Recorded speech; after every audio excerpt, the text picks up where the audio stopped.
Hi guys, welcome back to the channel and thank you for all your lovely comments on my last video. It was really lovely hearing from you. I'm sorry I've got to film this way, but I've got nowhere to stand my phone and it's a really quick phone call, a quick video just before I go for an appointment. I'm having a little pamper today, which is really nice. I'm having a pedicure, which I'm really looking forward to. So my update today is really quick, but it's basically to say I'm in the 2-week wait, which is awful, as you guys know who are TTCing. I'm 7 DPO, so I thought I'd give you a little update on what I'm feeling and what I'm not feeling. I would just like to say good luck to all you TTCers and thank you for commenting last time. It's great to hear all your feedback. I'm so happy for you that we're gender swaying pink and it's come fruitful. It's amazing. What lovely news to hear. Actually, we're all just hoping for a healthy baby, I know that, but it is an extra little cherry on the cake, isn't it, when you do get the gender that you really would like. It's lovely. Anyway, so my 2-week wait I absolutely hate. I don't do pregnancy tests anyway before 9 DPO. I just don't do it. I've been doing ovulation sticks. I've kept them right up till about 5 DPO and I was still producing a very faint line, which I think is very natural. I think they say the LH hormone does stay in you even just past ovulation. You can get them very faint lines, and then just before you come on your period it can give you a positive, like a very faint line too. So I do know that. Anyway, in my 2016 diary, when I gender swayed pink successfully and I fell pregnant with a successful pregnancy, I started feeling symptoms at about 4 weeks pregnant. But at 5 DPO, I had cramping and stretching and boiling hot temperature, yellow CM, quite a lot of things. This time round, I'm 7 DPO today, haven't felt a great deal. I've been quite spotty, but I don't know whether that's, I have been using different products just to give them a try, so I don't know whether that's the case. I've not been super thirsty like I normally am if I'm pregnant. I haven't been weeing frequently, so that's 2 things that would normally happen. My boobs aren't sensitive at the moment, but then again, not many of my symptoms normally kick in, I don't think, till about 9 DPO in the past. I don't usually test before 9 DPO because I just don't want that disappointment thinking, oh, am I or aren't I? I'd rather test a little bit later and sort of not have all the negativity and the fall down, if you know what I mean. I'm sure you get that. Me testing at 10 DPO last time and getting a positive was totally shocking, because when I fell pregnant in 2016, I did not get my positive result till 13 DPO, which was 1 day before my period, and it was so faint, it was a real squinter. And then the day I was due my period, it was again a squinter, and it wasn't strong until I did my test. But if you go back on my videos, you will see how I felt, all my symptoms and everything, if you're interested in how I gender swayed successfully. So as you know, we ticked all the boxes. We baby danced day 7, day 9, day 11 and day 13. It was a mixture of morning time baby dancing and night time. I feel we've got a good chance because I felt ovulation happen in my body probably on the 13th, late on the day 13. I got that real sharp egg pain late at night. In the morning of day 13, well, early afternoon, I got that sort of candy pink line, if you look back on my videos. I think if I'd have tested daytime on the 14th, it would have been strong, but I tested in the evening on day 14 and it was again a candy pink line. But I felt my temperature had spiked the day before. I felt like my CM was like not really egg whitey. I never really get that much, but it was that fertile CM, and it definitely felt like I was ovulating with my egg pain. So I think I ovulated between day 13 and day 14. So I think we did tick the boxes for ovulation and baby dancing. Don't know whether I was strictly very careful for the shuttles, which say don't do it 2 days before ovulation if you want a girl. So we baby dance frequently, tick. We've had a healthy diet. I've kept an eye on my ovulation. I've done everything I possibly can. Symptom wise though, guys, not an awful lot's happening. I've got a few spots, as I've said. CM is yellowy, it's still there, but it's not in abundance. It's just, I put a panty liner on and probably change it once or twice.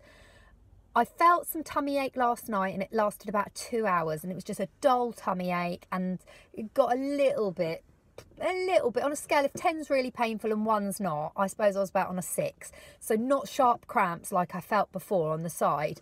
So whether that's implantation, I don't know, but as we know, that implantation, basically the whole process is like 3 DPO to 12 DPO, and really most people don't have implantation occur till 8 to 10 DPO. That's usually what happens. Very seldom does it happen before then, but some people are lucky enough to feel it. But I don't think it happens like that for me. So today on 7-DPO, not a lot of symptoms, but I am hoping that this is a fruitful pregnancy. I'm praying it is, but I just don't have many symptoms this time round. I am tired and I am moody, but I'll be honest with you, the kids have been a bit... we've been going for a bit of a time where the weather's not that good, so they can't get out as much, and when we have gone out it's been a nightmare. So moodiness, yes, tick, and tired, I have been a bit tired, but whether tired and moody is because of pregnancy, I won't know yet. So I have got another whole week before I'm due my period, so I just don't know other than that, but I will give you an update. I'm going to tag a little bit on after I've had my appointment. I've got to go now because my appointment's at 10 and it's a minute past, so I will speak to you very soon. Thanks. Hi guys, sorry I didn't get a chance to do a little follow-on clip after the appointment yesterday. The weather was terrible, so I really had to sort of get back home and get some washing and bits done, so I didn't have time. But anyway, today is Thursday. It's a lovely day today because it's my little girl's 11th birthday, so I'm getting all the birthday preparations done because she's chosen to have a disco tomorrow. We sort of don't do parties, but we sort of say that they can have one in year 6. It just seems nice as it's their last year of primary school and they can invite their friends. So that's all happening tomorrow, the disco. So I've been pre-prepping that with the birthday banners, the candles, the balloons and God knows what. So I've been racing around today. So yeah, I'm 8-DPO, not a great deal going on in all honesty. Not many symptoms, as you know, that I think are pregnancy related. You may think otherwise, so please do comment below. And if you haven't subscribed to my channel, as you already know, I'm TTCing for baby number 6 and we're gender swaying pink, which means we're on the calcium and magnesium diet. We're doing the Shettles method. We're trying to do it in the new moon phase, and also we're trying to correlate with the Chinese gender calendar. And we're sort of ticking the boxes really to try for a baby girl. But if we get a boy, we will be blessed and happy. We have currently 2 girls, 3 boys. And as you probably know, it's been quite difficult because I've had a miscarriage. So I tried for a baby in February without an actual period, an actual cycle. So when I didn't fall pregnant, I wasn't surprised. But I've had a period. I've baby danced all the correct days, I believe, for the baby girl. We've done day 7, day 9, day 11 and day 13, and I think I ovulated. I'm sort of 98% sure that I ovulated on day 13. Day 13 I felt quite niggly. I generally do get egg pain. I sort of feel my egg pain alternate from month to month. I do get that CM. Mine's not really egg whitey all the time. Now, yes, I do get the fertile CM, but remember, it is that stretchy egg whitey. But if you don't get that, long as it's got quite some consistency to it, it can be a little bit more watery, but that is still fertile CM. So yeah, the CM was there. I felt the egg pain. And I had the boiling hot spike temperature a couple of days before. So I did the OPK stick. As you saw, it was a candy pink line in the daytime of the 13th. By the evening of the 13th day of my cycle, I was feeling quite painful on one side. So I believe that that was my egg pain. I didn't get to do an ovulation stick on the Thursday daytime. I did one quite late at night and it was back to the candy pink. So I think my peak from the ovulation sticks, my surge would have been really strong. I reckon really late on the 13th day to like early morning on the Thursday. So I do believe I ovulated day 13 to day 14. I think 13 to day 15 was my peak time for trying for a baby. As we were trying for a girl, we sort of didn't bother doing the baby dance on the day 14 or day 15, and we've tried the compressed release where you sort of have you sort of do the baby dance frequently but every other day. That's sort of what works if you're gender swaying a pink one apparently, and you really should stop 2 days before ovulation. So I stopped probably realistically 12 hours before ovulation, so that bit might not work, but we did do the Shettles method, which was position and everything. So I'm on day 8-DPO. Again, it's too early to test, as we know. Yesterday I said the same thing to you guys. For me, it's too early. I've never ever done a positive pregnancy test at 7-DPO. It's never happened. 10-DPO took me by complete and utter shock and surprise when I fell pregnant in December, January and miscarried. Usually I would test probably a day before my period's due, and if I'm pregnant, get a very, very faint squinty line. But Obviously we get itchy feet, and I love peeing on a stick. I'm totally addicted, and where you can get really cheap pregnancy tests, I never think it's a bad deal to sort of do them from about 10 DPO. But anyway, I'm not going to bother at 8 DPO. I know it would be negative even if I was pregnant. You know, and I don't really want to do one and it's negative and then I'm completely down.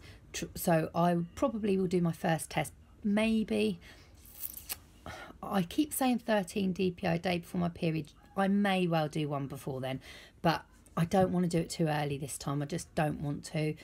Most people, really sensible people, would wait a few days after their period, but hey, we're TTCers, so, you know, a lot of us like to pee on a stick. So as I said yesterday, I'm not super thirsty, I'm not weeing a lot, none of that's kicked in. CM moderate, a little bit more so today actually than yesterday. I have come up today, I don't know whether it's because I'm racing around, but I started, believe it or not, getting cold sores when I had my last pregnancy. I'd never had one in my life, and then I got a tiny little cold sore up about a week after I gave birth. And very occasionally, if I've had a cold or flu, I get one there. It's really weird. Literally had no cold sores in my life, and I know it is because it stings a little bit. But anyway, I've got this lipstick that I'm going to throw away afterwards, so don't worry about that. I'm literally using a Q-tip to put it on, and then I'll throw the lipstick away. But I like lipstick on most of the time, so it's covered up, but it's definitely a little sore. That started appearing yesterday, so I don't know whether that's just I'm run down and tired or whether that's a pregnancy symptom, not sure. That's probably about the third time I've ever had it, once after giving birth and when I was super ill about 2 years ago. I got one, a massive spot there, that's really painful, can't even squeeze it, and that one there. So I'm spotty, CM not huge amounts, but it's there, and I am very tired and moody. But they are the only 4 symptoms I've really spotted. And oh yes, I'm super hot at night, really, really boiling hot at night. But that's it really. And when I look at my other diary from 2016, as you know, my cramps and that were quite severe, 5 DPO. I had a lot more symptoms in my diary then, so that does sort of make me think. So yeah, just an update. So 7 and 8 DPO, not much really going on. I hope you lot are okay. I hope you're enjoying the channel still. I'm sorry it's not much of an update. Sorry if this filming's rubbish, but I literally crouched on the floor of my bedroom because I was grabbing a couple of minutes while my little girl's watching her favourite programme downstairs. There's really not much to report, and I will give you an update in literally a few days time.